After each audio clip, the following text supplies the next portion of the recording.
एक महिला ने जानवर को उसकी पीठ पर मारते हुए उसे एक लकड़ी के द्वीप की ओर धकेल दिया। जानवर जैसे ही कुछ कदम आगे बढ़ा, वह एक खतरनाक जाल में फंस गया। क्योंकि वहां कोई भी 3 किलोग्राम से भारी वस्तु जाती तो तुरंत ही दोनों तरफ से दबकर चटनी बन जाती। लेकिन अगर कोई उस सुरंग को पार करके उस पत्थर के दरवाजे को खोलने में सफल हो जाता तो उसे स्वर्गीय खजाना मिल सकता था। जब सब लोग उलझन में थे कि आगे क्या करें, महिला के वर्णन को सुनकर तुरंत हल निकाल लिया। उसने पहले एक रेखा चित्र बनाया और फिर कारीगरों से जल्दी जल्दी उस पर काम करवाकर दुनिया की पहली सेल्फ ड्राइविंग गाड़ी तैयार कर दी। लेकिन बाकी लोगों को उस गाड़ी की सफलता पर शक था, इसलिए रोहित ने खुद उसका प्रदर्शन किया। उसने स्विच दबाया और गाड़ी अपने आप चलने लगी। वह केवल रस्सी से उसका दिशा नियंत्रित कर रहा था। सभी लोग डर के मारे अपनी सांसें रोके हुए थे कि कहीं गाड़ी भी उस भयानक जाल में न फंस जाए। लेकिन गाड़ी काफी देर तक चलती रही और कोई जाल सक्रिय नहीं हुआ। सबको लगने लगा कि अब वे सफल हो जाएंगे। लेकिन तभी गाड़ी एक चढ़ाई पर चढ़ते समय रुकने लगी। रोहित ने समय रहते स्थिति को संभाला और आखिरी ऊर्जा का उपयोग करके गाड़ी को ऊपर चढ़ा दिया। फिर गाड़ी का सामने लगा लकड़ी का डंडा पत्थर के दरवाजे से टकराया, जिससे एक यंत्र सक्रिय हुआ जो चाबी को ऊपर ताले में डालकर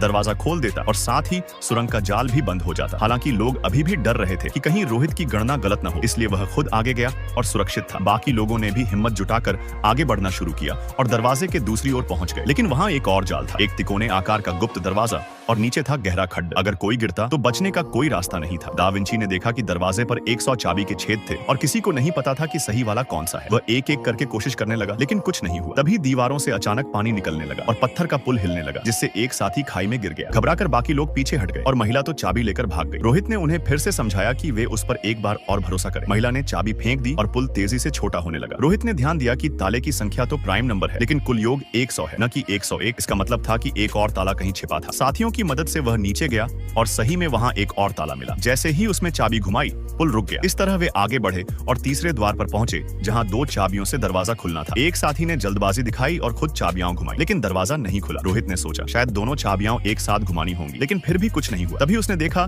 कि सामने गोल खिड़की है और उसे स्थानीय लोगों की सूर्य देवता की पूजा याद आई। उसने समझा कि दोनों ताले पर एक साथ सूर्य की रोशनी पड़नी चाहिए। वे समय का अनुमान लगाकर दोनों चाबियां एक साथ घुमाते हैं और दरवाजा खुल जाता है। अंदर एक विशाल गुफा थी, जिसमें एक पत्थर का ताबूत रखा था। रोहित ने तुरंत अंदाजा लगा लिया कि खजाना इसी में है, लेकिन वे डरते थे कि स्थानीय लोग खजाना लेकर उन्हें मार न डालें और पीछे कोई रास्ता भी नहीं था। रोहित ने पहले से तैयार एक योजना निकाली। उन्होंने रस्सी और कपड़े से एक पैराशूट बनाया, जिससे वे ऊंचाई से कूद सकते थे। ताबूत नहीं खुल रहा था, लेकिन जमीन पर पड़े चुंबकीय गेंदों को देखकर रोहित को विचार आया। उन्होंने उन्हें ताबूत की खांचों में लगाया, लेकिन कुछ नहीं हुआ। तभी रोहित को मोनालिसा की प्रसिद्ध चित्र याद आई, जिसमें पीछे की पुल पर 7 और 2 लिखे होते हैं। उसने गेंदों को 7 और 2 के क्रम में लगाया और ताबूत खुल गया। अंदर था एक बोलने वाला कांस्य मानव। लेकिन तभी स्थानीय लोगों का सरदार वहां पहुंच गया। बिना समय गंवाए सभी ने पैराशूट खोला और खाई में छलांग लगा दी। रोहित भी खजाना लेकर कूद गया और उनका पैराशूट हवा में खुल गया। इस तरह वे सभी खतरे से बच निकले